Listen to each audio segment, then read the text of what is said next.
pagi, selamat siang sahabat pembelajar di seluruh Indonesia.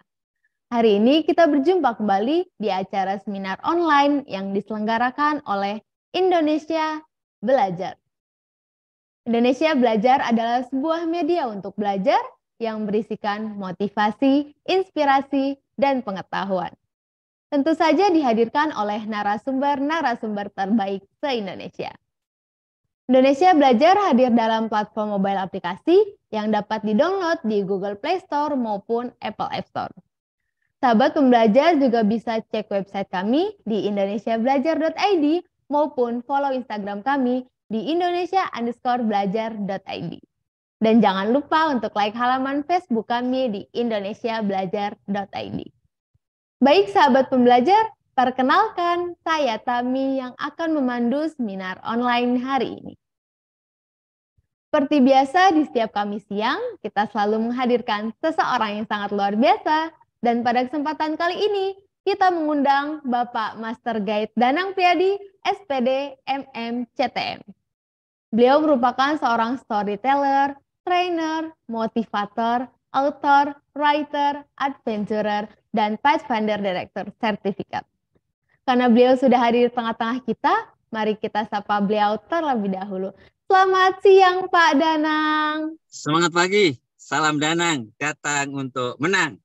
Semangat pagi Pak Danang. Bagaimana kabarnya siang hari ini Pak? Kabarnya luar biasa. Kami ber-300 akan ada acara di Unai Bandung, di Parongkong. Oke, siap. Terima kasih Pak Danang. Nah, sahabat pembelajar, selain Pak Danang, hari ini kita juga kedatangan seseorang luar biasa lainnya, yakni Bapak Denny Indrajaya, AWP, CDA, CTM. Beliau merupakan seorang financial advisor, certificate di ISG, Analyst and Teamwork Facilitator, and Certificate Theocentric Motivator. Beliau juga sudah hadir di tengah-tengah kita. Mari kita sapa beliau terlebih dahulu. Selamat siang Pak Denny. Selamat siang Mbak Tami dan seluruh sahabat Indonesia Belajar. Apa kabar semuanya? Amin, kabar baik nih Pak Denny. Nah Pak Denny juga nih, bagaimana kabarnya siang hari ini Pak? Ya, kabar saya baik, luar biasa Mbak Tami. Sehat-sehat selalu. Oke, baik. Semoga sehat terus ya Pak Denny dan juga sahabat Amin. semua pembelajar Indonesia. Nah, sahabat belajar, kalau begitu untuk tema hari ini adalah Building a Powerful Theocentric Family. Komunikasi yang baik adalah salah satu kunci untuk menciptakan keluarga yang damai sejahtera. Hal-hal lain apakah yang akan membuat keluarga bahagia? Nah, topik menarik kali ini sangat luar biasa. Jadi sahabat pembelajar jangan sampai ketinggalan maupun keluar Zoom meeting hari ini sampai acara seminar online benar-benar selesai. Bagi sahabat pembelajar yang ingin bertanya, bisa langsung tuliskan pertanyaan Anda di kolom chat room atau bisa juga untuk klik raise hand-nya nih apabila ingin bertanya kepada Pak Danang ataupun Pak Denny secara langsung. Tentunya akan kita persilahkan di saat sesi tanya jawab. Baik sahabat pembelajar, tanpa berlama-lama lagi, silahkan nih Pak Danang dan juga Pak Denny. Bagaimana sih Pak pemaparan mengenai building a theocentric family? Silahkan Pak. Komunikasi adalah salah satu hal yang penting di dalam keluarga. Jadi kalau ini ada miss, biasanya akan muncul masalah-masalah, tetapi ada solusi-solusi. Tapi secara lengkapnya, Bro Denny akan memaparkan bagaimana acara siang ini. Bisa kita langsung Mbak Tami kepada Bro Denny. Silahkan Bro Denny. Oh yes, ya terima kasih banyak Bro Danang. Satu kegembiraan ya dan sukacita, kebanggaan saya bisa diundang untuk ngobrol-ngobrol santai di acara Indonesia Belajar. Ini kali pertama nih saya join dengan Indonesia Belajar ya Mbak Tami. Terima kasih. Ya. Oke, baik. Ya, kalau saya flashback sedikit, saya izin ini ya memperkenalkan diri sebentar. Ini saya share screen sebentar bisa ya? Oke. Nah, sebentar ya. Oke. Nah, ini adalah keluarga kami ya. Saya menikah tahun 2007 Ini istri saya Sylvie, dan kami dikaruniai 2 orang anak, yang satu Jonathan, yang satu lagi Valerie namanya ya. Tak terasa memang pernikahan kami belum terlalu lama juga sih, 2007 ke sebentar lagi berarti 16 tahun ya. Nah, memang selama ini ya puji Tuhan, Tuhan menjaga pernikahan keluarga kami dengan baik, dan kami juga melihat ada banyak sekali karya Tuhan menolong kami, sehingga kami juga sampai hari ini pun bisa ada sampai sekarang. Kami bersyukur semua karena kebaikan Tuhan. Nah, kalau tadi Pak Danang sempat mengatakan mengenai komunikasi adalah salah satu faktor yang penting, nanti juga kita akan bahas beberapa poin. Hari ini kita akan bahas 4 poin, ya. Bagaimana caranya kita membangun sebuah keluarga yang powerful dan sifatnya theocentric, dan ini semua harus diawali dengan kata building. Building itu berarti, sahabat semua, berarti ada suatu tindakan yang sengaja kita bangun, ya.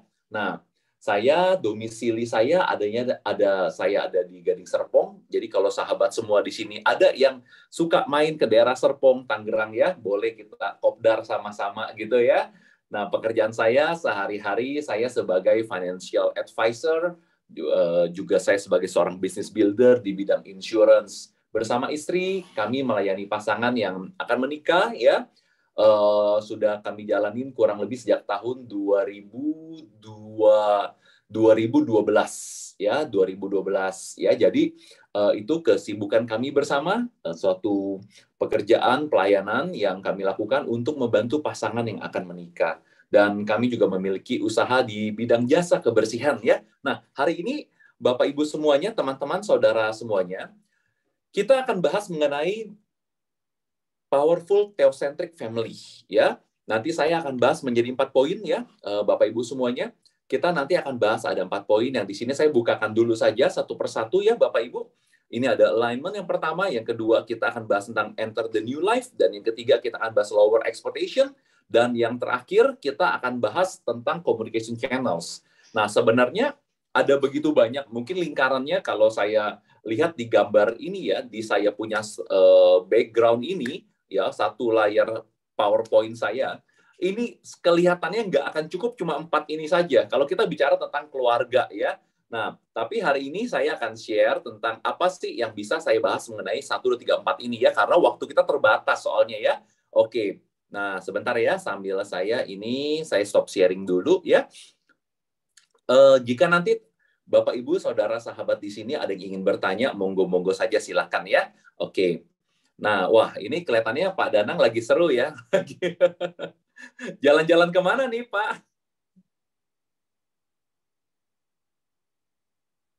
Lagi di mana nih Pak Danang? Seru banget kayaknya ya. Oh, masih di mute, Pak? Nggak kedengeran?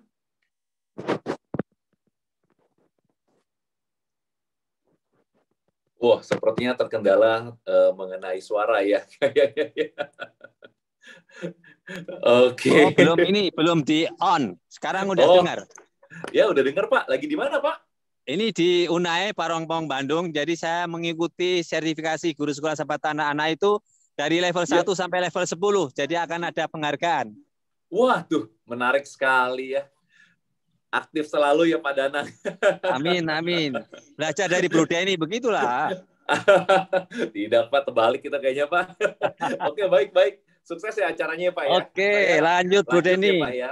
Ya, baik. Ya, jadi di sini teman-teman semuanya yang hadir di tempat ini ya, saya juga izin mau sharing bicara tentang family ya. Tapi satu sisi yang saya harus ungkapkan dulu bahwa mungkin di sini dari teman-teman semua, Bapak Ibu yang hadir, banyak yang sudah lebih lama pernikahannya, sudah lebih senior dari saya. Mohon izin, ini saya cuma sharing berdasarkan apa yang saya tahu ya.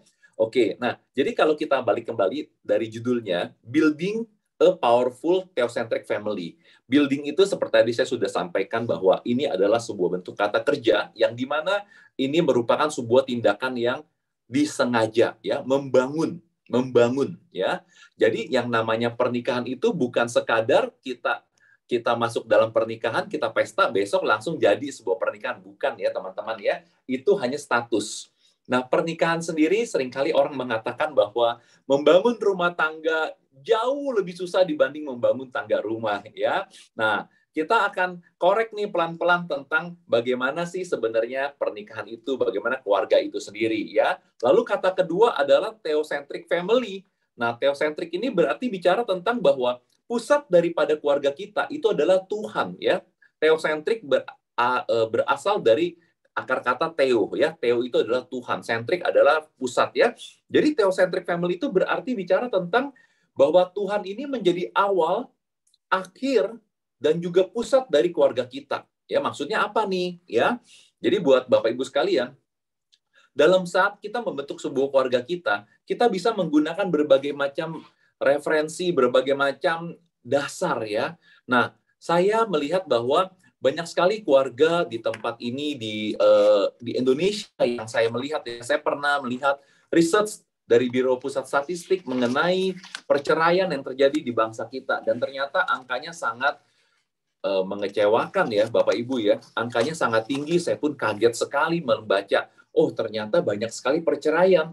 Dan perceraian itu pun dilihat di sana itu juga kita bisa melihat bahwa nggak semuanya itu pernikahan yang bercerainya itu dalam jangka waktu sudah lama. Ada juga yang baru menikah, nggak lama hitungan bulan sudah bercerai. Kemudian ada juga, tapi anehnya juga, ada juga pasangan-pasangan ya, keluarga yang sudah menikah sebegitu lamanya, ternyata di usia 60 tahunan, 70 tahun bercerai. Nah, itu yang didata adalah yang perceraian secara pengadilan, Bapak Ibu. Itu bukan perceraian yang kita katakan sebagai perceraian terselubung. Perceraian terselubung, Bapak Ibu pasti mengerti ya. Seperti orang yang pisah ranjang ya, pisah kamar, pisah ranjang, nggak bicara satu sama lain. Nah, itu nggak termasuk yang di sana, Bapak Ibu sekalian. Jadi kenapa sih kita ini mesti memiliki sebuah keluarga yang berbasisnya adalah Tuhan? Karena kalau kita sumber keluarga kita, sumber inspirasi keluarga kita, sumber peraturan dalam rumah tangga kita, sumber dari segala sumber yang ada di dalam keluarga kita, junjungan kita adalah Tuhan, sedikit banyak kita tidak akan berpikir, kita tidak akan bertindak itu hanya pakai apa yang kita tahu. Tapi semuanya akan dikembalikan kepada amanat Tuhan sendiri. Saya percaya Bapak Ibu di sini setiap orang yang mau menikah tidak pernah punya rencana setelah ini akan bercerai. Betul ya? Kalau kita awal mau menikah, mau bercerai, itu kelihatannya meskipun agak jarang, mungkin kelihatannya sudah punya modus di situ tuh ya. Ada orang-orang yang, mungkin saya nggak tahu persisnya. Mungkin apakah karena, pengen untuk kebutuhan tertentu. Misalnya, ya udahlah, nggak apa-apa menikah saja formalitas, karena nanti ujung-ujungnya ini cuma untuk kepentingan bisnis. Ya, mungkin bisa saja terjadi ya. Nah, tapi kalau secara normal, setiap orang yang menikah, itu pasti ingin mengharapkan keluarganya menjadi sebuah keluarga yang harmonis. Keluarganya ingin menjadi keluarga yang sejahtera, bahagia, ya. Nah, kalau bicara tentang konsep pernikahan sendiri, saya meyakini bahwa pernikahan itu memang ada inisiasi dari Tuhan yang Maha Kuasa, Bapak Ibu sekalian. Nggak mungkin terjadi sebuah pernikahan kalau Tuhan nggak izinkan. Mungkin saja terjadi ya, itu maksa banget. Tapi menurut saya, jika sampai pernikahan itu yang resmi ya Bapak Ibu, pernikahan itu sudah disahkan di lembaga agama, itu setidaknya kita bisa yakini bahwa Tuhan mengizinkan itu terjadi. Ya, pada saat Tuhan mengizinkan itu terjadi, Bapak Ibu sekalian, saya percaya pasti Tuhan punya rencana buat pernikahan kita ya. Nah, kalau bicara tentang kesetiaan dalam pernikahan, itu nggak akan lahir dengan sendiri cuma karena cinta Bapak Ibu ya. Jadi kesetiaan itu adalah sebuah usaha proaktif dan itu sendiri perlu dilatih ya. Itu perlu dilatih. Nah, bagaimana kita melatihnya Bapak Ibu? Ada 4 pilar yang hari ini coba kita akan bahas ya Bapak Ibu ya. Nah, balik-balik lagi. Kalau kita memilih keluarga kita mau bangun dengan dasar kepada Tuhan kita ya. Tuhan kita, kepercayaan kita beda-beda ya. Ada yang dari agama A, agama B, agama C. Saya percaya setiap agama pasti menginginkan pernikahan yang berhasil, yang berdampak. Nah, Bapak Ibu sekalian, kalau bicara tentang aturan dalam rumah tangga, Ada nggak sih aturan-aturannya? Saya yakin dan percaya pasti ada, ya pasti ada. Cara taunya bagaimana? Silakan buka di buku manual masing-masing, yaitu kitab suci kita masing-masing. Contoh ya, jika di ajaran yang manual book saya ya, Bapak Ibu ya, dikatakan bahwa suami itu adalah pemimpin di rumah tangga. Maka clear enough bahwa pemimpin keluarga kita ya haruslah seorang suami. Nah, pertanyaannya kan begini, tapi gimana nih kalau sang suami nggak bisa memimpin? Gimana dong ceritanya? Balik lagi Bapak Ibu, cari lagi dalam manual tersebut. Apakah ada pengecualian? Jika suami nggak bisa mimpin, maka boleh diambil alih oleh istri sebagai pemimpin. Ya, nah ini kembali kepada manual book masing-masing. Tapi kalau dalam manual book saya Kristiani, di dalam manual book saya ya, itu nggak ada tuh, nggak pernah disebutkan bahwa ternyata kalau sang pria dia tidak bisa memimpin, maka gantian istri ambil alih sebagai seorang pemimpin. Itu saya nggak ketemu. Nah, berarti gimana dong? Aduh, pada ini kalau menghadapi situasi seperti ini, repot dong. Keluarga kita kan butuh pemimpin. Nah, bagaimana kalau menghadapi situasi seperti itu ya? Oke, nah ada satu patokan juga. Kalau suami pemimpin, istri adalah penolong. Bagaimana istri bisa membantu suaminya supaya suami bisa memiliki kepemimpinan? Nah, ini suatu PR, Bapak Ibu sekalian. Pertanyaannya, apakah leadership dalam diri si suami itu bisa nggak dibangkitkan, di-emphasize? Jawabannya adalah bisa sekali. Apakah sang istri akan merasa dia sangat menderita ketika dipimpin oleh seorang suami yang tidak bisa memimpin? Jawaban saya, sangat menderita. Pasti. Ya, nah Bapak Ibu, ini kembali kepada keputusan keluarga pada saat menikah. Kesepakatannya seperti apa, Bapak Ibu sekalian? Kalau memang kita sudah sepakat, oke, kita akan sama-sama menikah, suami dan istri, kita sama-sama fokus kita adalah kepada Tuhan kita. Berarti tunduklah kepada ajaran yang ada dalam manual book tersebut. Saya percaya kalau saat kita mengikuti aturan yang maha kuasa, sudah pasti dia tidak akan tinggal diam. Dia akan membantu kita untuk memulihkan pernikahan kita, Bapak Ibu sekalian. Saya percaya pasti. Nah, bagaimana caranya nih? Kalau suaminya tidak bisa memimpin, istri harus memberikan kesempatan, memberikan peluang untuk suaminya bisa memimpin keluarganya ya. Itu nanti kalau saya ada bukan saya ya, Pak Danang di sini juga luar biasa di bidang leadership. Pak Danang bisa nanti sharing kepada Bapak Ibu sekalian ya, atau nanti ada narasumber yang lain juga, kita sama-sama bisa belajar tentang bagaimana sih membangun leadership ya. Nah, Bapak Ibu sekalian, saya percaya ini sangat butuh support 100% atau 1000% dari istrinya supaya suami bisa memimpin ya. Hal yang simpel, contoh misalnya ketika ingin memutuskan mau pergi kemana liburan nih ya. Nah, pada saat itu suami-suami yang terbiasa tidak pernah menjadi seorang pemimpin, biasanya dia akan berkata dengan sangat simpel, terserah ya. Motifnya adalah menyenangkan keluarga. Tapi sebenarnya di balik itu suami ini tidak terbiasa ambil keputusan, Bapak Ibu sekalian.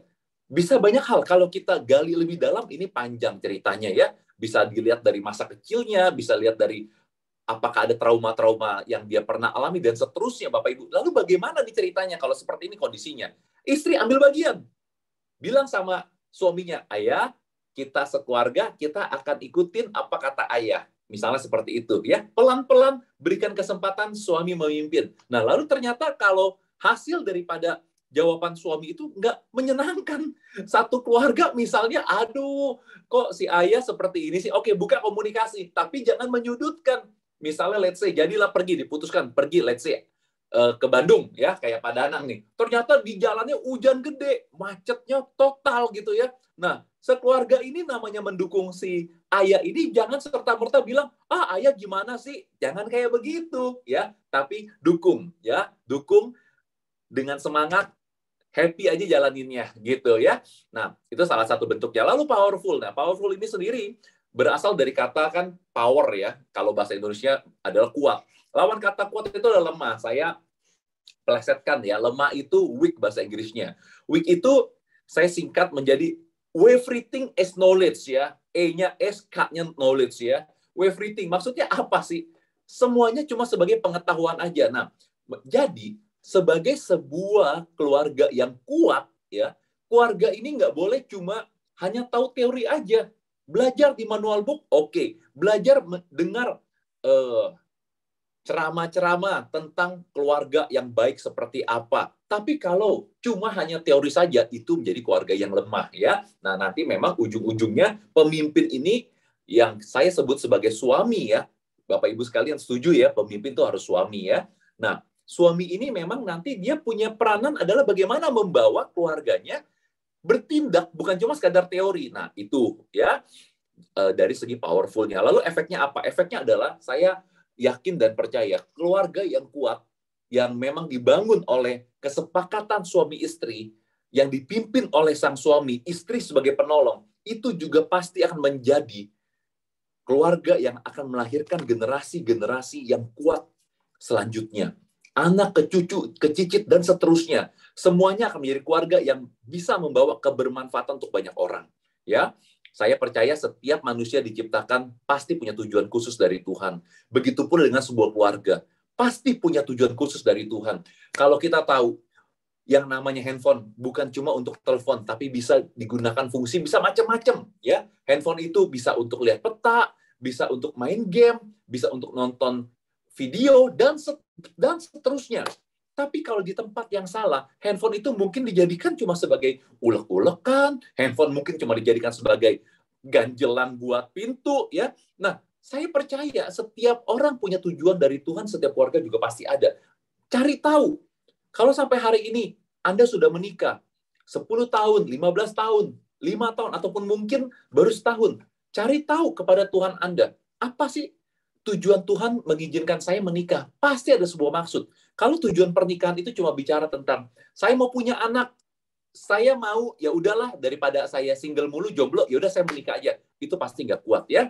Nah, jadi Bapak Ibu sekalian, saya akan masuk kepada yang pertama nih, ya, yaitu alignment, ya. Alignment itu berarti dia ada keselarasan, ya. Ada keselarasan. Apa maksudnya nih? Oke, saya simpelkan saja dulu sebelumnya, ya.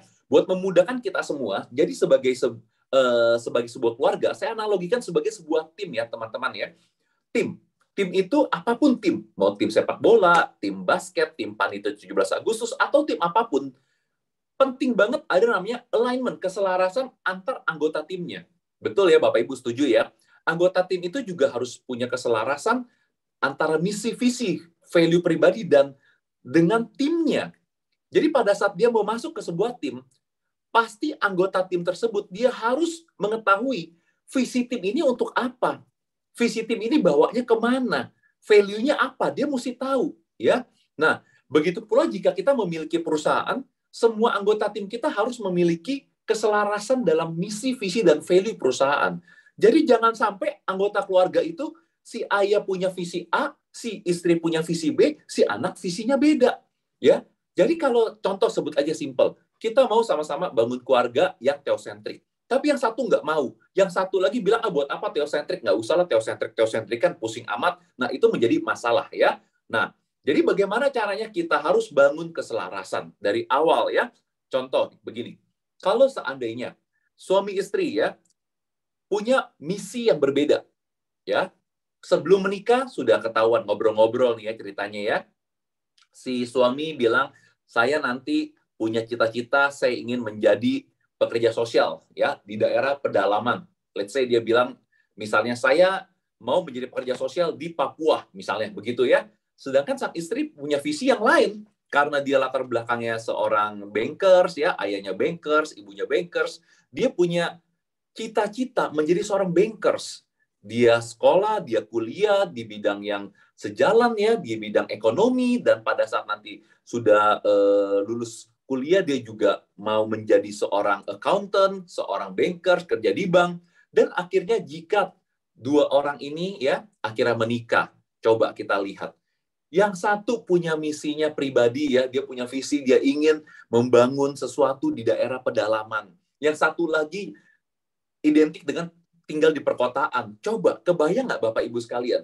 Kedua orang ini kalau menikah, itu akan membuat kondisi ada 3 kemungkinan. Yang pertama, istrinya ngalah ikut suami, Yang kedua, suaminya ngalah ikut istri atau nggak pilih kedua opsi tadi. Kebayang nggak? Sangat sayang sekali. Kenapa? Karena potensi yang tadinya bisa dikembangkan malah harus terkubur. Nah, jika perbedaan misi ini terlalu ekstrim, oke lah, kita ikutin salah satu. Poin yang pertama, misal tadi, istri ngalah ikut suami, atau suami ngalah ikut suami.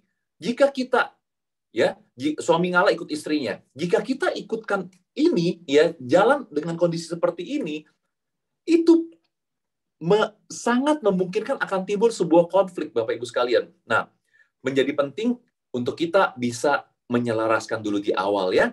Oke, hal yang simpel lagi, kenapa keselarasan ini penting? Simpel lagi adalah contoh tentang keuangan. Pakai uang dulu, sisanya ditabungin. Ada lagi yang tabung dulu, sisanya baru dipakai. Atau yang kedua, cemburu itu sayang loh. Nah, tapi satu lagi berpendapat, cemburu itu artinya kamu nggak percaya. Nah, ini saja berbeda ya Bapak Ibu ya. Nah, ada lagi, ya banyak lah ya, saya nggak usah sebutkan satu persatu. Itu hal-hal yang kita bisa lihat ya, ini mesti makanya diselaraskan. Ya, mesti ada kesepakatan ya. Nilai-nilai berbeda nggak apa-apa, tapi mesti disepakati ya. Nggak ada kata terlambat. Ya, hari ini mulai ajak pasangan kita ngobrol tentang misi, visi, value ya. Saya percaya sepanjang kita punya cita-cita ingin membangun keluarga yang sehat ya, keluarga yang baik, keluarga yang bermanfaat, pasti kita bisa untuk menerima perbedaan visi misi ini ya. Kalau sudah terjadi apa boleh buat Bapak Ibu sekalian, kita mau nggak mau harus bicarakan bagaimana menyelaraskannya ya. Bagaimana membuat value nilai yang berbeda menjadi satu kekompakan. Yang kedua, saya jalan cepat saja. Ini tentang enter the new life, hidup baru ya. Saat kita baru menikah, teman-teman kita ucapin selamat menikah ya, selamat menempuh hidup baru, gitu ya maksudnya ya. Apa tuh? Ya, selamat menempuh hidup baru itu ngomongin apa sih, gitu kan ya? Nah, dulu saya berpikir itu cuma sekadar slogan. Oh, kalau orang ulang tahun, selamat ulang tahun ya. Kalau menikah, selamat menempuh hidup baru. Tapi ternyata ini adalah sebuah kunci pernikahan, Bapak Ibu ya. Artinya, hidup baru ya benar-benar hidup baru. Bangun pola hidup yang baru. Dia harus meninggalkan pola hidup yang lama. Pola yang seperti apa? Mungkin waktu dulu ya, di dalam keluarganya dia, tidak ada tuh yang namanya istilahnya makan di meja makan bersama-sama. Misalnya gitu ya. Tapi menurut Bapak Ibu sebagai pasangan yang menikah mengatakan bahwa kita mau nih nanti kalau sudah menikah kita pengen banget keluarga itu mesti kumpul di meja makan. Oke, you create the pattern. Ya, ciptakan pola itu. Nggak mesti ikutin pola yang lama. Gitu ya.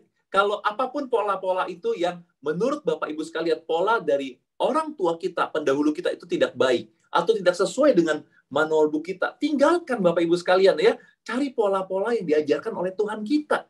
Nah, hidup yang benar-benar baru ini salah satunya ya. Itu juga harus putuskan ketergantungan dengan orang tua. Ya, baik secara finansial ataupun leadership. Ya, jadi putuskan ketergantungan ya, bukan putuskan hubungan Bapak Ibu sekalian. Jangan salah, ya. Jangan lalu berpendapat, kalau sudah berkeluarga nanti udahlah saya tinggalkan rumah, udah selesai gitu ya. Enggak kayak begitu. Tetaplah namanya status orang tua anak itu kan nggak pernah bisa expired, ya. Nah, jadi gimana nih contoh misalnya para suami nih ya.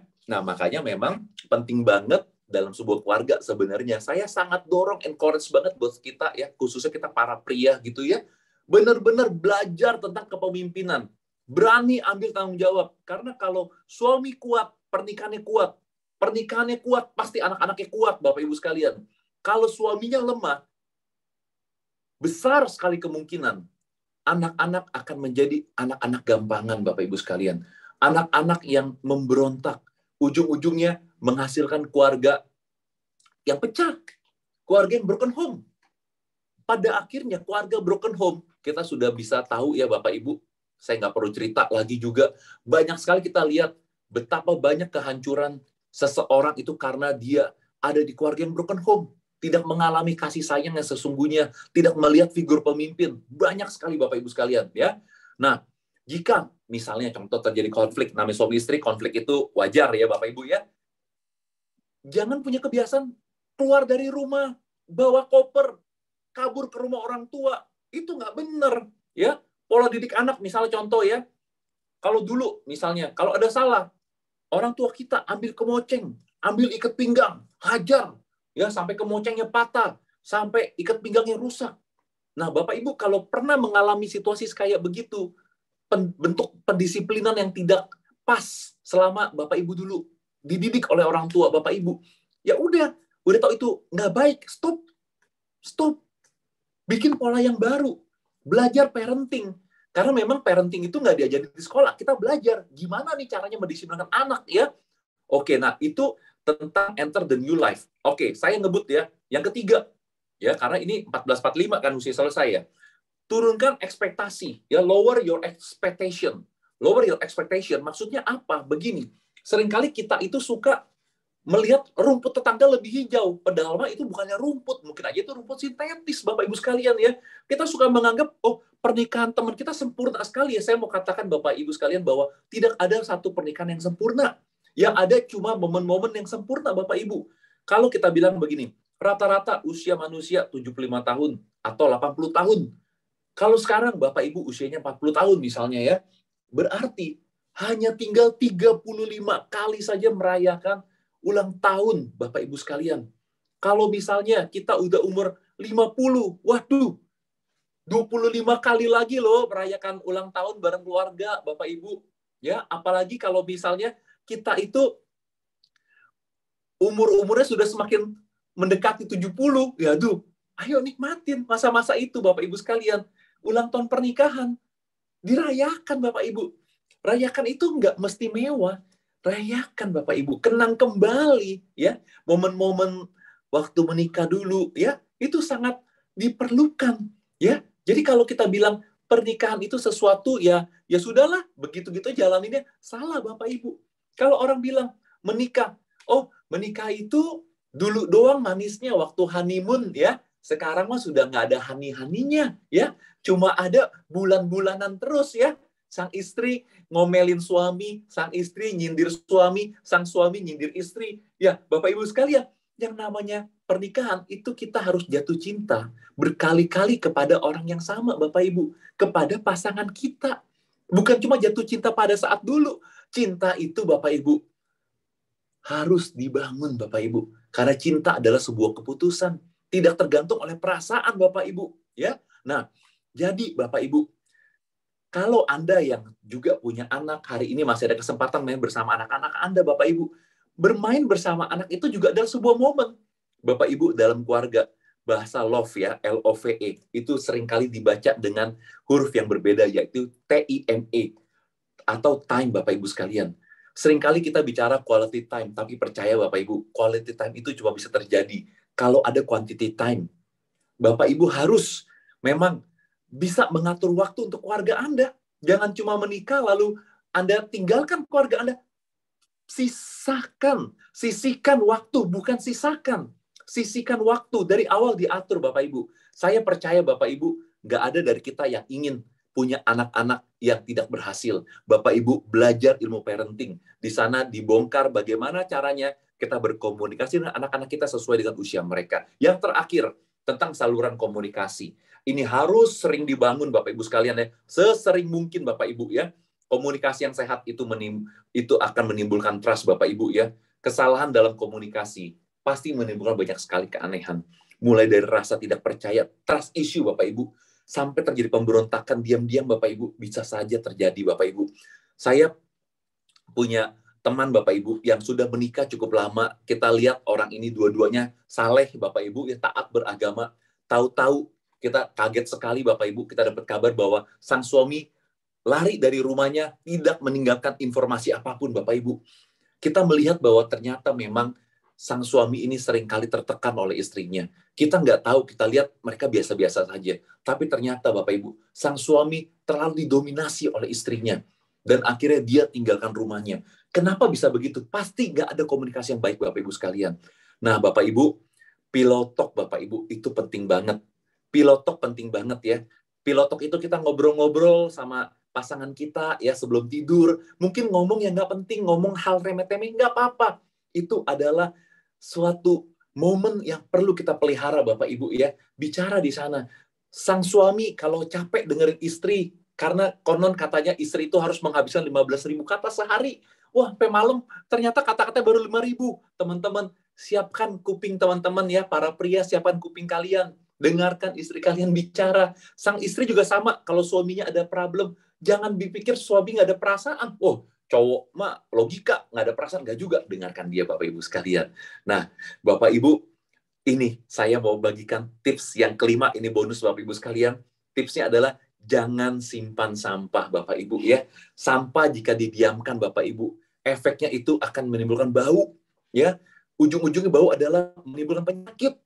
Sampah juga kalau dipelihara terus gitu ya, itu bakal menimbulkan pemandangan yang nggak enak, betul ya Bapak Ibu ya. Nah, maksudnya apa Bapak Ibu? Sampah di dalam hati kita Bapak Ibu. Seringkali begini, saya kasih contoh ya Bapak Ibu ya. Kalau ada pasangan kita salah Bapak Ibu, kita perlu memberi ruang bersalah buat pasangan kita. Jangan terus diingat-ingat kesalahan pasangan kita Bapak Ibu. Itu adalah sampah Bapak Ibu. Sampah yang kita terus pelihara. Fokus kita itu jangan kepada kesalahan pasangan kita. Kalau misalnya konflik suami istri, normal, wajar. Tapi jangan konflik tahun 2000, misalnya 2005 konflik lagi, ungkit lagi masalah tahun 2000. 2023 ungkit lagi masalah tahun 2000. Bapak Ibu, begini, ini keputusan yang kita mesti ambil. Mau nggak kita fokus kepada perubahan hidup pasangan kita, Bapak Ibu? Bukan masa lalunya. Yang kita harus lakukan adalah Bapak Ibu sekalian, kita harus juga melibatkan Tuhan ketika kita melihat pasangan kita tidak berubah-berubah, tidak bertobat-bertobat Bapak Ibu ya. Jangan pakai kekuatan kita sendiri Bapak Ibu. Berdoa kepada Tuhan, pakai lutut kita, minta pertolongan yang Maha Kuasa untuk ubah hati pasangan kita. Percaya Bapak Ibu, Tuhan bisa jawab doa kita Bapak Ibu ya. Karena ingat sekali lagi, awalnya adalah Tuhan yang menginisiasi. Dia pasti akan bantu kita ya. Kita mesti ingat Bapak Ibu, tips yang terakhir ini Bapak Ibu tentang jangan menyimpan sampah. Ingat aja jam dinding Bapak Ibu. Jam dinding yang salah ya. Dalam 24 jam, dia pasti minimal ada benarnya 2 kali Bapak Ibu ya. Kita harus ampunin kesalahan pasangan kita. Ampunin juga kesalahan mungkin orang tua kita, didik kita nggak benar. Kita mesti ampuni mereka ya Bapak Ibu ya. Kenapa? Kalau kita simpen terus rasa pahit itu Bapak Ibu, sebenarnya sama juga kita sedang mengikat potensi kita. Kita mengikat potensi pasangan kita. Orang-orang yang nggak mengampuni, pasti sulit buat berkomunikasi secara nyaman. Itu sudah pasti. Di keluarga, di pekerjaan itu sudah pasti. Nah, Bapak Ibu, hati-hati. Orang yang menyimpan rasa dendam, menyimpan kepahitan yang tidak dibereskan Bapak Ibu, di situ hati-hati. Iblis akan mengambil alih hal itu. Dia akan memanfaatkan kondisi tersebut. Dia akan terus masuk sampai akhirnya keluarga kita nggak lagi bisa menjadi saluran tangan Tuhan supaya bermanfaat bagi banyak orang. Sudah pasti. Nah, Bapak Ibu, master desain Tuhan, apapun agama keyakinan kita, Bapak Ibu, itu adalah persatuan kebersamaan. Tapi master desainnya iblis adalah kebalikannya. Dia ingin terjadi perpecahan, pertengkaran, bahkan perceraian. Bapak Ibu, dia sangat ingin sekali keluarga itu bercerai. Ya, dia sangat ingin sekali istri nggak bisa respect sama suaminya. Dia sangat ingin sekali suami itu nggak bisa mengasihi istrinya. Dulu waktu menikah baru, lingkar pinggang istri 28. Sekarang setelah menikah 48. Nah, Bapak Ibu, sang suami bisa-bisa saja langsung melihat hal itu. Wah, timbul perasaan hilang kasih sayangnya. Nah, Bapak Ibu sekali lagi, menikah, mengasihi, itu adalah keputusan kita Bapak Ibu ya. Bapak Ibu, kalau sampai ada ya kesalahan dari pasangan kita, ingat prinsip ini. Minta maaf dan pengampunan itu adalah 2 hal yang berbeda, Bapak Ibu. Pengampunan harus kita berikan sebelum kata maaf terucap, Bapak Ibu. Oh, Pak Denny ngomong sih gampang, betul ya, ngomong gampang. Tapi saya percaya Bapak Ibu, kalau kita punya tekad, kita punya niat, ini bisa kita praktekkan Bapak Ibu ya. Jangan sampai pernah ada kata cerai ya. Jangan sampai pernah ada kata cerai, Bapak Ibu sekalian. Karena ada survei bilang begini, Bapak Ibu. Survei dari ratusan pasangan yang pernikahannya sudah sampai puluhan tahun. Yang mereka bisa bertahan, Bapak Ibu sekalian. Ternyata jawabannya mirip-mirip, Bapak Ibu. Mereka nggak pernah melihat perceraian sebagai sebuah jalan keluar. Mereka nggak pernah terbersit dalam pikiran sedikit aja tentang kata cerai, Bapak Ibu. Ya, ternyata Bapak Ibu, kalau nggak pernah pikiran perceraian, yang ada malah akan banyak solusi. Solusinya itu yang solusi yang benar, solusi yang dari Tuhan, Bapak Ibu sekalian. Pada saat kita memutuskan untuk cerai, perasaan benci akan menyusul, Bapak Ibu. Nah, kabar baiknya, terakhir dari saya Bapak Ibu, setelah ini saya kembalikan lagi kepada Bu Tami. Kabar baiknya adalah ketika kita memutuskan untuk komitmen, maka Bapak Ibu, perasaan untuk komitmen itu juga akan menyusul Bapak Ibu sekalian.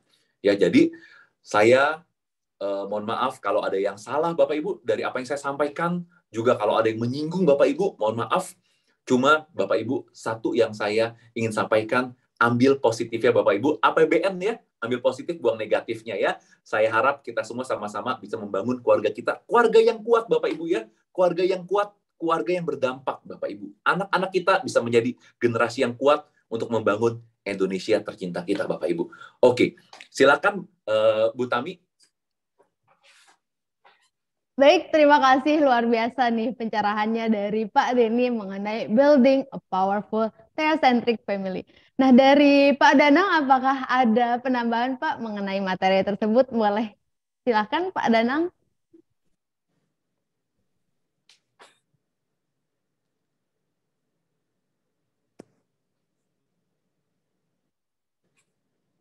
Oke, baik. Mungkin Pak Danang lagi sibuk ya di Bandung.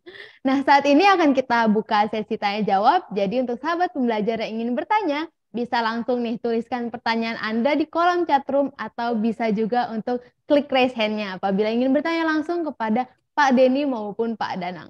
Tentunya akan kita persilahkan.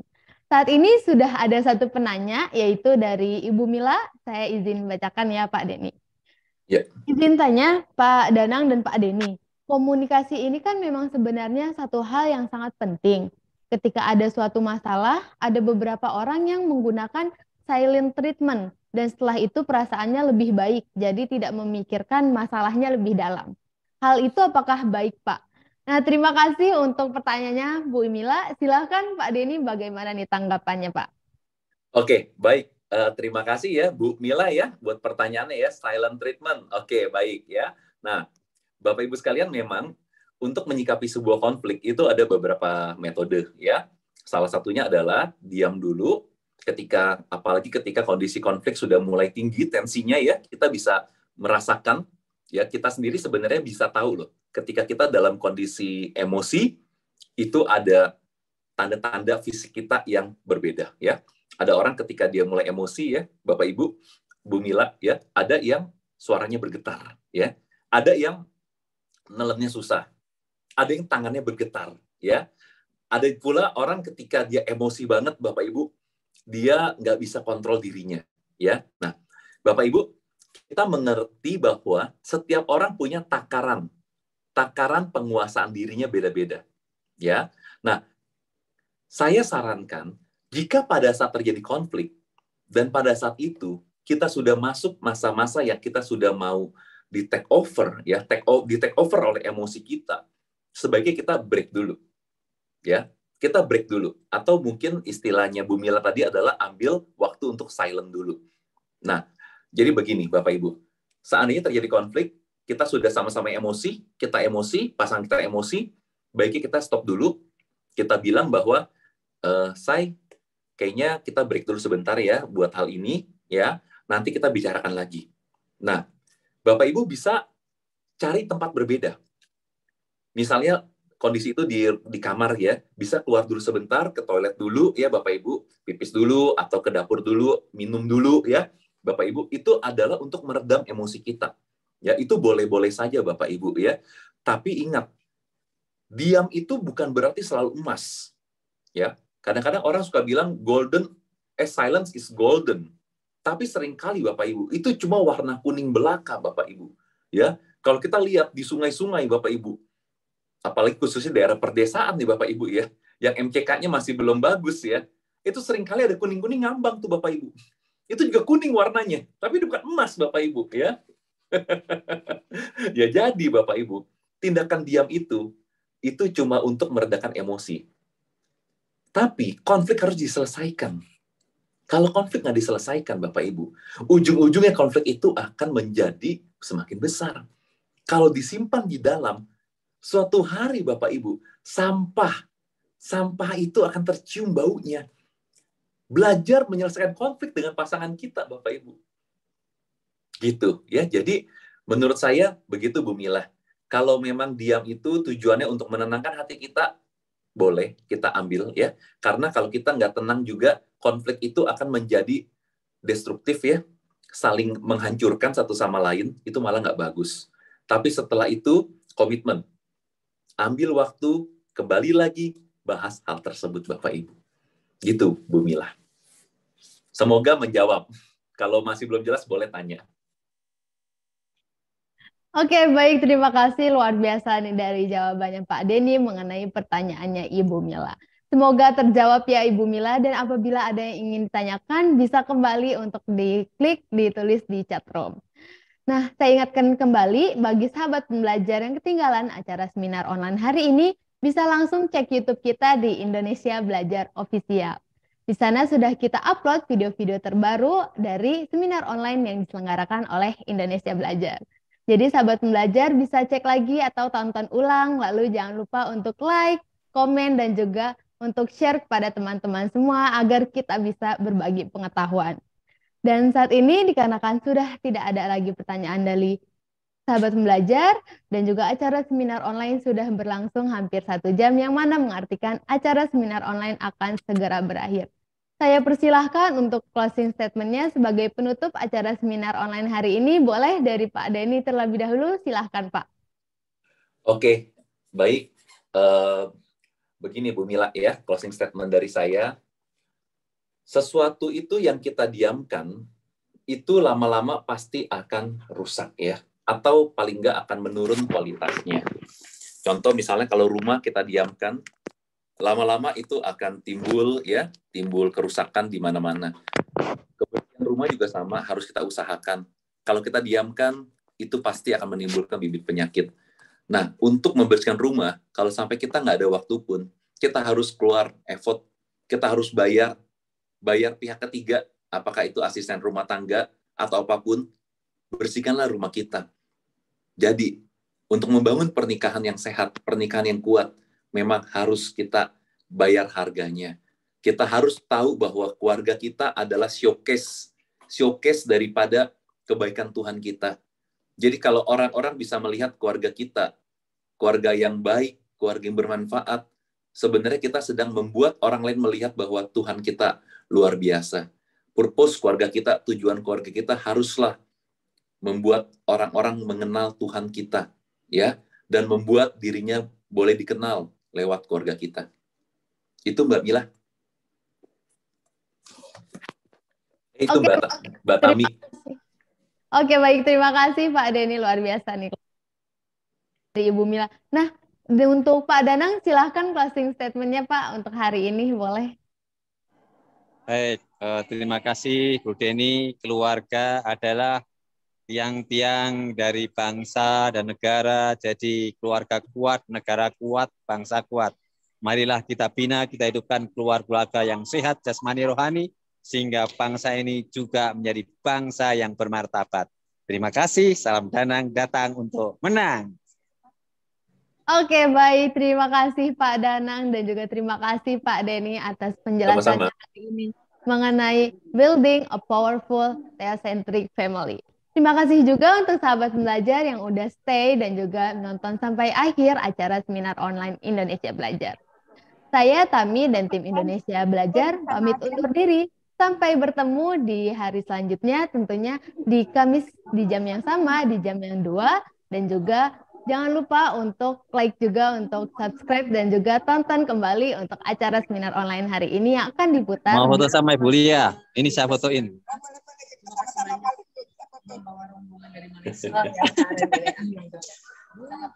Baik, terima kasih. Sebelumnya salam sukses luar biasa. Terima kasih.